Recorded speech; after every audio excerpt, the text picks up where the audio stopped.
It's top of the hour, and you know what that means. It's time for Making a Difference. I'm your host, CJ Metcalfe. On today's show, I'm going to do a little something different for you all. We're going to dig into the history books, and I want to talk to you about the Constitution. And everybody goes, rah, rah, rah, Constitution. Well, wait until you hear what I have to say about it, because I think you're going to go, huh. First thing I'd like to bring up is we all celebrate the 4th of July. Do you know why we celebrate it? Was that when the Declaration of Independence was signed? Mm, No, no, that's when the war was over.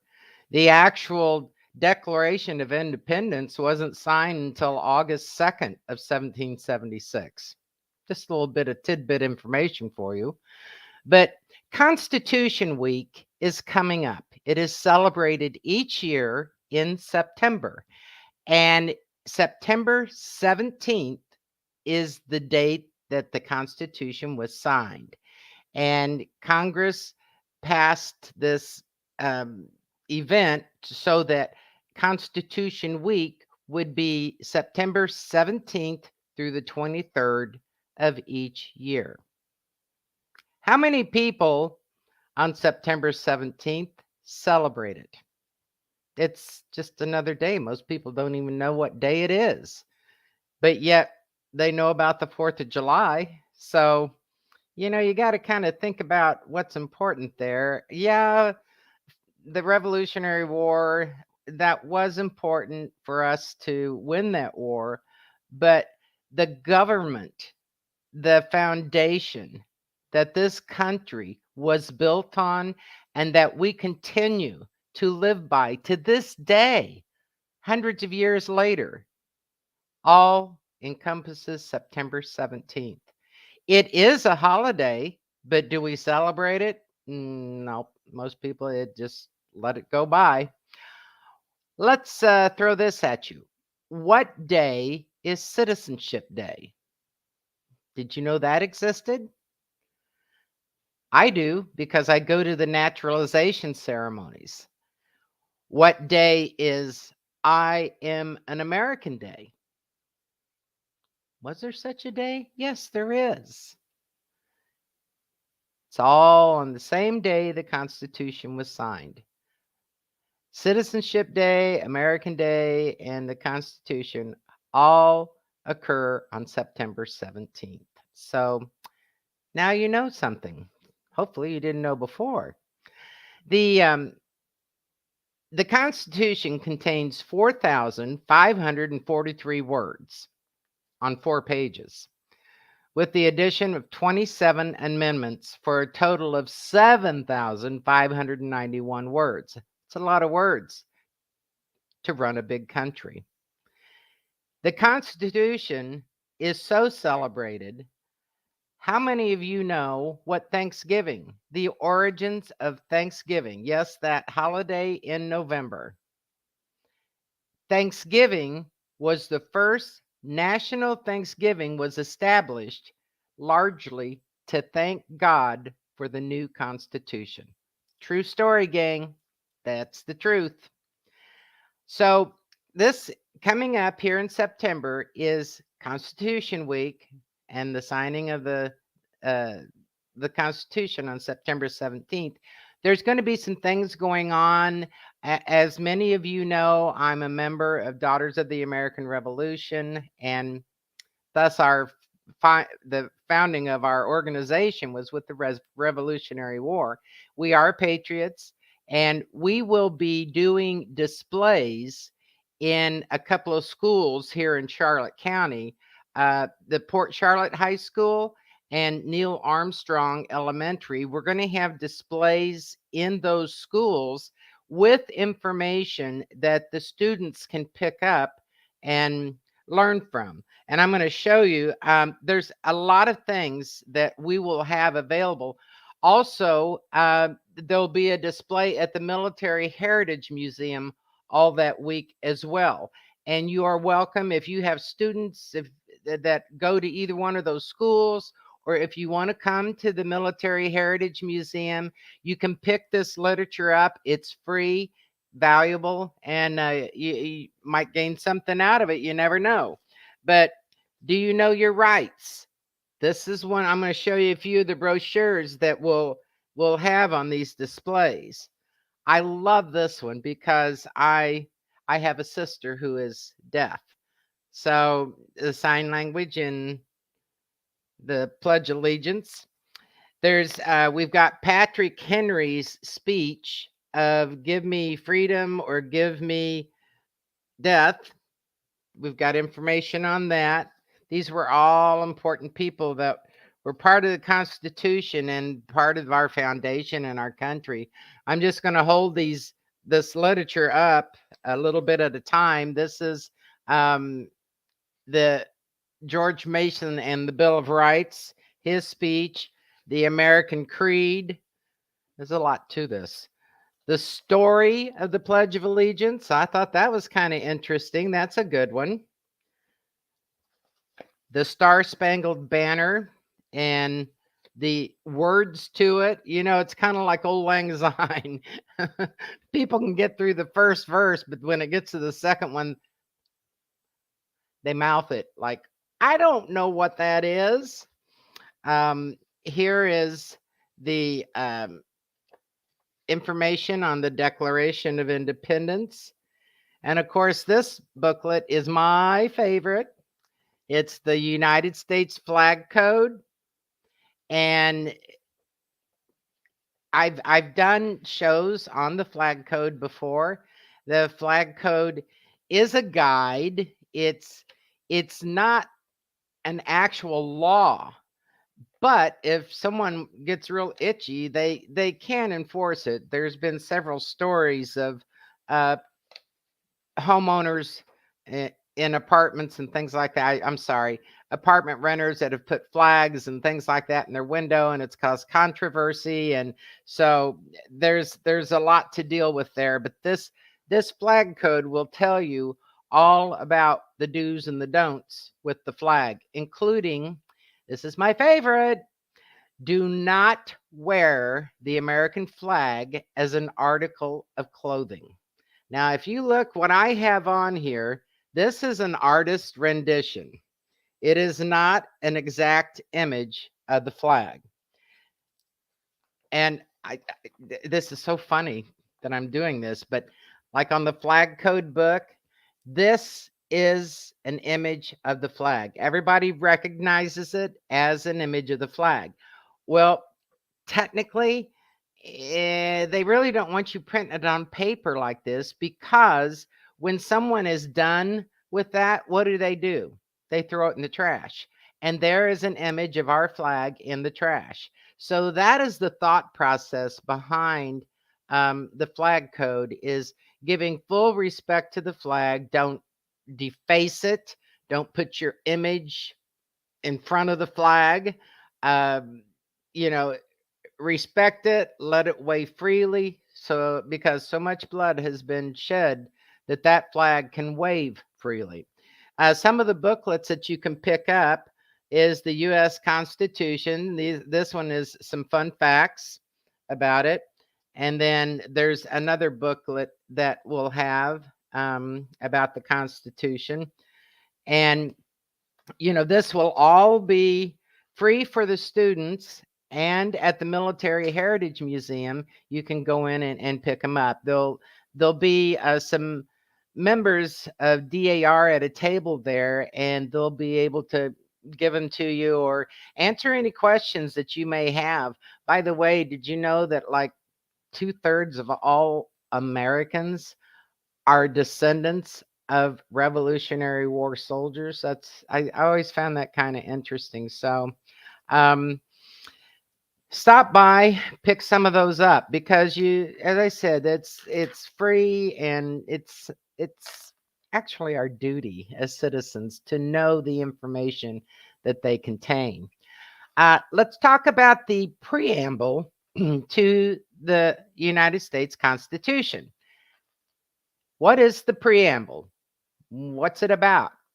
What does it say? Well, let me give you a little clue. It starts out, "We the people." Okay. The preamble was authored by Governor Morris, and he wrote it. And all the preamble is, it's a brief introductory statement of the Constitution's fundamental purposes and guiding principles. So if the Constitution is voluminous, and they can take that preamble and get the gist of what's in the big document. So that's what the preamble is all about. Let's do some fun facts about it. On And I didn't know this until I started really digging in and doing some research. On September 17th, 1787, only 39 of the 55 delegates to the Constitutional Convention signed the document. I thought that was pretty interesting. The Constitutional Convention lasted from May 25th through September 17th of 1787. And from what I understand, in the hall where they had this convention, they closed all the windows because they didn't want people peering in and getting information about what the founding fathers were working on. And these guys are there was no air conditioning then, and that's right in the heat of summer, and they wore wool outfits. Can you imagine? Ooh, boy, odoriferous. But they probably, when it got close to the end, said, "Okay, let's agree upon this, and you know, get out of these clothes and get somewhere where we can cool off." But at, it's the way it is. George Washington served as president of the Constitutional Convention, but he did not speak during any of the proceedings until the convention's final day. Now, George Washington served as president. We all know that. And he was, I'm sorry, this just is too funny. He was having teeth problems, okay? And he was getting those wooden teeth put in, but he was having all sorts of problems with his gums.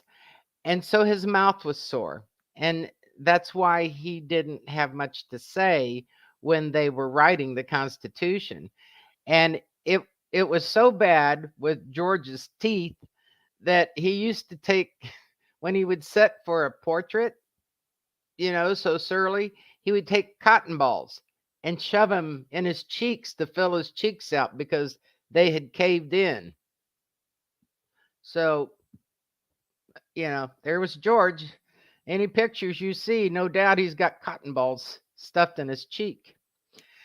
During the convention, George Washington sat in a chair that had a representation of a half sun on the top of it. And Ben Franklin, he kept staring at this sun, and especially when he was frowning about moments that they were talking about or the proceedings. And when asked why, he said he was unable to decide if the sun was rising or setting. So that was able to get his mind off of his troublesome thoughts. And it was only when the Constitution was signed did Franklin decide the sun was rising. Ben Franklin, at the age of 81, had to be carried into the convention. He was so disabled. And he was the oldest delegate at age 81. And he had to be helped to sign the Constitution. I wonder if that falls under forging. But anyway, he got it signed. Another fun fact about the Constitution is John Chalice. Has anyone ever heard that name before? He was this little Pennsylvania General Assembly clerk, and he physically wrote the Constitution down on parchment paper. And he's also the one that did the initial scripting with that pretty penmanship.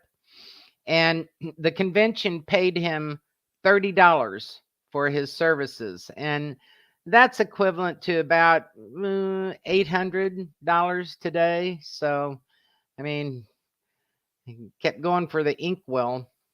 There was a lot of ink put in that document.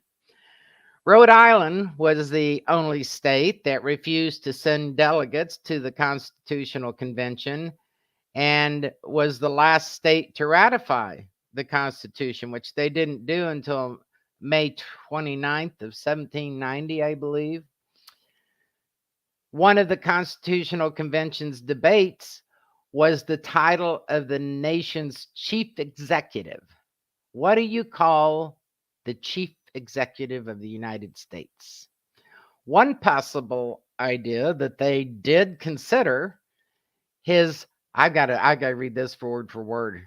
His Highness the President of the United States of America and protector of their liberties. Whew, that'd be a lot to say. Eventually, thank goodness, everyone settled on the President of the United States instead of your Royal Highness. The U.S. Constitution is the shortest governing document of any nation today. It, it only contains 7 articles and 27 amendments. It is the oldest. Norway comes in second and was codified in 1814. Thomas Jefferson never signed the Constitution because he was busy serving as the minister to France in Paris. John Adams, who was serving as minister to Great Britain, never signed it either. A handful of founding fathers, such as George Mason, Elbridge Gerry, and Edmund Randolph, were present for the signing but refused to touch the document. Others, such as Samuel Adams, Patrick Henry, and John Hancock, whose signature was such a standout on the Declaration of Independence, simply did not attend. When George Henry was asked why he declined to attend the convention, he supposedly said, "I smell a rat." Boy, if only he knew what it would turn into today. Rhode Island hated the Constitution so much it almost started a civil war over it. 11 of the 13 states ratified the Constitution in the months after signing it, and North Carolina finally signed it in November of 1789. That left Rhode Island, which never sent a delegate to the Constitutional Convention. Excuse me. The state opposed a strong central government and had to make 11 attempts to ratify the Constitution. Some votes weren't even close. One popular referendum finished with 237 votes for and 2,945 votes against. It was so intense that when a group of Rhode Island Federalists began planning an ox roast to celebrate this document in 1788, an army of 1,000 angry armed men assembled to stop it. The event nearly sparked another civil war. For decades, here's another, I like this fun fact. Excuse me, folks. Dry throat. For decades, it was unclear if the vice president was supposed to succeed the president. I guess they thought they had to have another election. I don't know.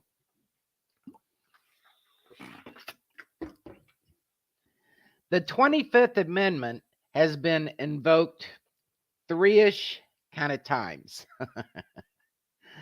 all for colon treatments.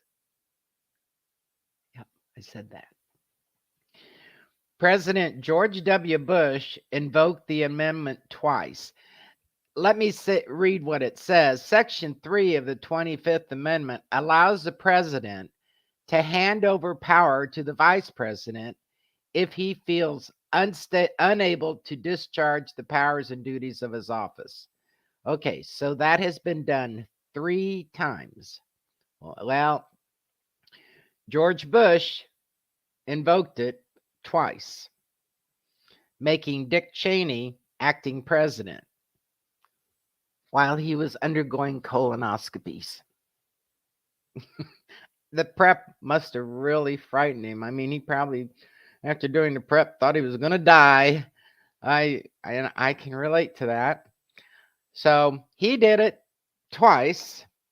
And then Ronald Reagan had polyps removed from his colon, and he invoked the turning it over to the vice president as well. It's that prep, I tell you. It's just awful if any of you have ever done it. Oh, but anyway, the Constitution prohibits states from changing the structure of their government, which is part of the reason why we are called the United States, because we work together under basically one government rule. Different states can have minor different little laws, but the government is all set up the same. So if you don't like this one, it's not any better next door. Something else I want to mention about the Constitution, and I found this to be very interesting. The word democracy is not mentioned once in the Constitution. Do you have to give that much thought? I don't know. And there's one spelling error in the Constitution, and it's a simple word of IT apostrophe S. They put that in there instead of referring to ITS. So that's a little grammar glitch that's in the Constitution. TMI, you say? Hey, they're little tidbits, things that maybe you can write down notes on and challenge your grandchildren or relatives with it that are in school, and have them take an interest in the history that this country was built on. We're all very proud of it. And again, during the Constitution Week, you can either go to the Neil Armstrong Port Charlotte High School or the Military Heritage Museum and pick up some of this literature and look into it. It's very interesting, and I'm sure you'll find something that you never knew before. CJ Metcalfe, I'll see you next week. Thank you for tuning in right here on WKDW 97.5 FM.